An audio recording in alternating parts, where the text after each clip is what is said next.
Hello my friends and welcome back. I'm Chisgule Gaming, and as you probably saw on the thumbnail for this video, we've got some really juicy rally reports to review, including some reports with Tariq ibn Ziyad. Now these reports took place in my Restart Kingdom and Restart KvK, where I have been battling all freaking morning. This is the brand new Nile KvK format, and if you've been watching my live streams, you know that this KvK was sort of over already, except although we're invading enemy zones, they very intelligently built some forts that prevent us from really making much progress into their zones that they're defending. This meant that when we all went to sleep, they were able to build a few flags, take the pass to Kingsland, and start rallying cities. Now, we've actually done this before in Kingdom 254. In fact, I made a video about this where we very sneakily used craftsmen, took the pass to Kingsland, and rallied dozens of cities. And these guys just pulled the same freaking trick on us. Now, if you want to check out that video where we were rallying the cities from 365, I'll have a card up in the top. I thought it was a pretty freaking sneaky move to use craftsmen and to take Kingsland. But, I don't know, here we are getting hit with our own sort of trick, or at least a trick I've used in the past.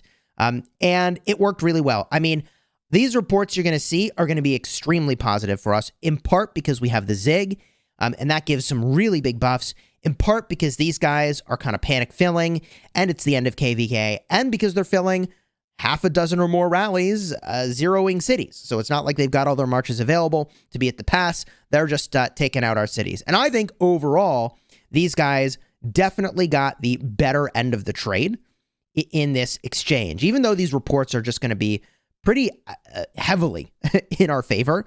Their kingdom is going to get, I'm sure, really good trades on the at least 24, I don't know, people that were off territory. I assume it's just, maybe it's a dozen people that were off territory that got zeroed in Kingsland. And this kingdom, by the way, is 2386. And I've got to commend them for the way that they're fighting in this KvK. Because a lot of big kingdoms, and they were Imperium, a lot of big Imperiums, they get a whiff of defeat and they tuck their tail between their legs and they just pack it all in. They send a mail to their kingdom saying, hey guys, don't fight.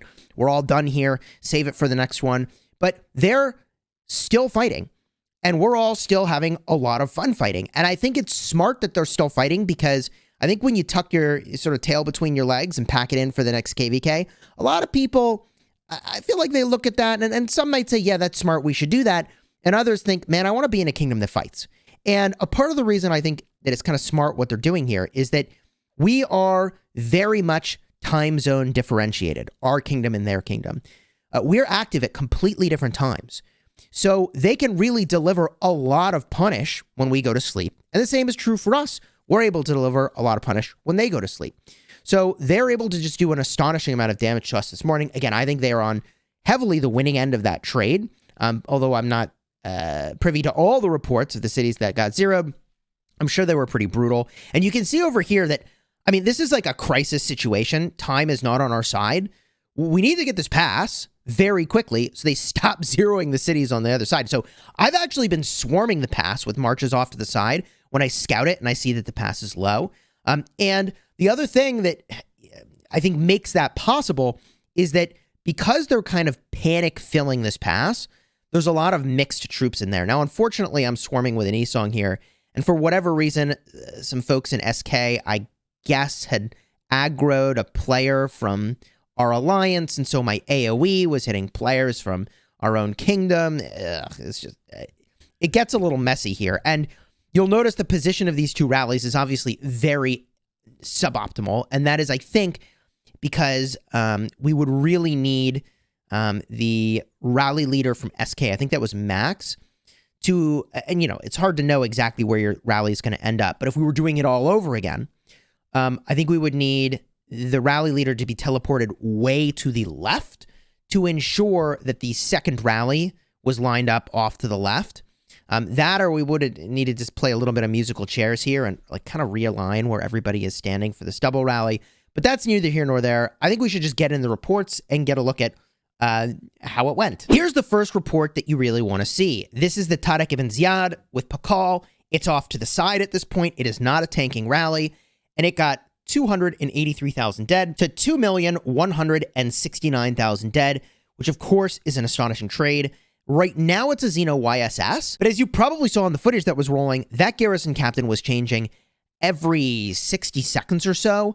At one moment it was a Jad, the next moment it's a Xeno, the next moment, I think at one point they had a Yanziska primary. So I don't know what was going on with all those captain swaps, but I think they were really kind of struggling with getting a stable captain situation. And it's really going to show, if we get a look here at the troops that are in here, you can see we've got just a complete mix of things in here, which is fine when you've got the YSS, but they were frequently switching to things that do require mono troop type. So I think that really didn't benefit them, especially when they were kind of switching up to Flavius here. But at this stage in the KvK, it's kind of like a fill with that, really whatever you've got to hold the pass as long as you could. And again, I have to commend this kingdom that we're fighting for just doing everything they needed to do to hold this pass and just absolutely freaking wreck the cities that were off territory in Kingsland. So there's a bunch of mixed things in here. So if you look at this rally report and you're like, wow, Tariq ibn Ziyad is just totally busted, I think that's completely the wrong conclusion. I just think we were super advantaged in this situation, which is what's making these reports that you're going to look at here just really, really strong. And if we look at the troop buffs here, for those that are interested in kind of the stats and what the gear was like, I think that this is generally not a great representation because the captains were switching around so much. But you can see here, they're even missing some infantry base stats. They have cavalry base attack, cavalry base defense. So what's going on here? They have a Xeno YSS with cav gear. So I guess they're just trying to cover. They were trying to use a Jad as the main thing they were doing, and they were trying to stuff mainly calves. So they put their cav gear on their Xeno. In this situation where you're defending a pass and it's a true struggle to keep the damn thing full, I think your goal is to use a Xeno with YSS. The Xeno with YSS is designed for this thing. You should not try to weave in a Jad. You should not try to garrison calves. You should not try to garrison archers, right? The thing that I think you're really supposed to do is Xeno YSS. Tell people to fill infantry if they can, and otherwise put in whatever you've got. And you should even try to get the Xeno talents that give you extra siege unit stats, because they're really, really good. And tell people they can fill siege. Like, just stuff the damn thing. I don't think that the Jadviga is really a great option with the YSS, but it's still better than trying to use Yanziska in this situation. Here is the Nevsky Joan report, which is pretty freaking wicked. This is almost certainly going to be on the thumbnail for the video. 2.2 million to 5.9 million is just a devastating trade. And they've got that Xeno Flavius for this portion of the report. And we can see that the Xeno Flavius is really decked out based on the base health and base stat boosts here from the iconic crystals. So it's legendary gear, and a bunch of it is crit. So that's a solid garrison, but I think that the YSS is probably the way to go. But they held this thing for a really long time. In fact, before these two rallies landed, we had several rallies. In fact, here's me trying to swarm a little bit. We had several rallies connect that didn't actually take the pass. Here's one of those. 2.3 million dead to 4.7 million dead. A great trade for us, but keep in mind that while this is happening, a bunch of our cities are getting zeroed. So I think whatever we did here is totally offset by whatever damage they did to a bunch of cities that were completely unprepared for what happened to them. But overall, that's still a really great trade.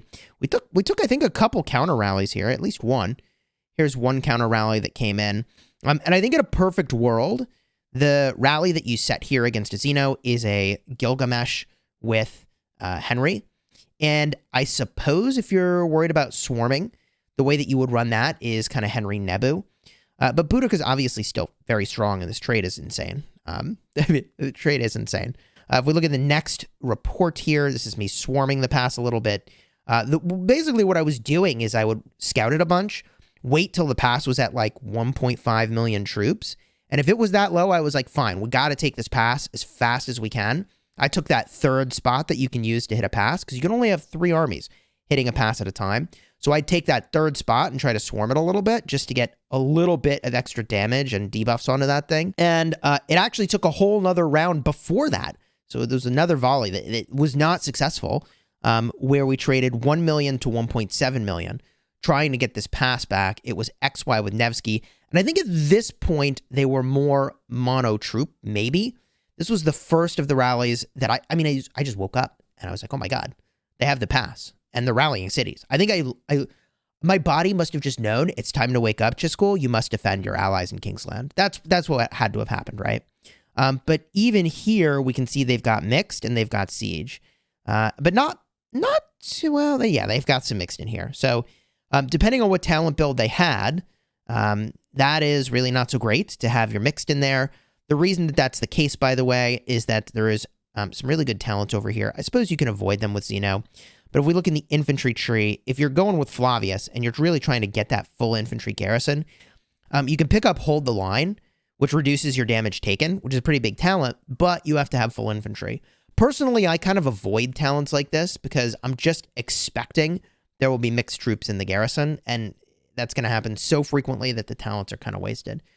But anyways, I just wanted to give a big shout out to the kingdom that we're fighting. For those wondering kind of where geographically this took place, you can see here's the forts that they were holding.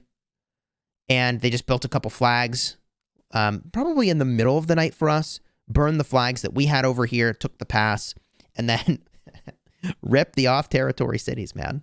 Rip all the off-territory cities. Overall, I actually think the Nile KvK has been a really fun experience. I think I would recommend this KvK. And I think that, just a quick snippet here, the sort of first fight that you get is really decided, I don't know, very quickly. There's just not that much field fighting potentially, which at first I was really bummed by. I really dislike these fights where you have a whole sort of week or two to set up for the fight and fill the zone with flags.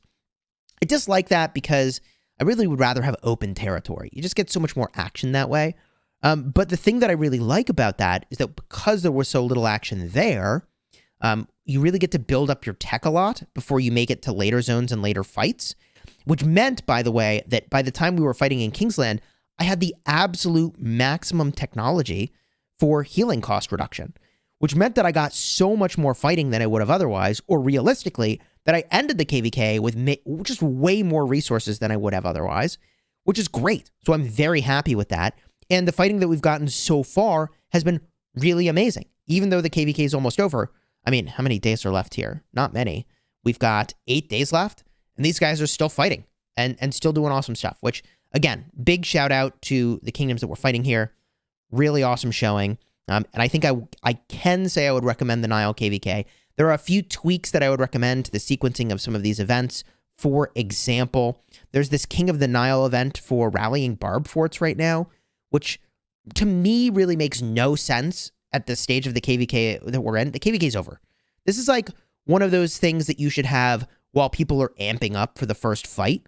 You know, everybody's kind of seeing and kind of feeling out the other kingdoms to see if they're actually going to duke it out and really be tough or not. I get that whether or not they can rally barb forts is not exactly a representation of how strong a kingdom is, but it is a showing of how active they are. And I think this sort of a thing belongs way before your first fight, and maybe some enemy elimination stuff or things that encourage you to keep fighting would be really appropriate at this stage.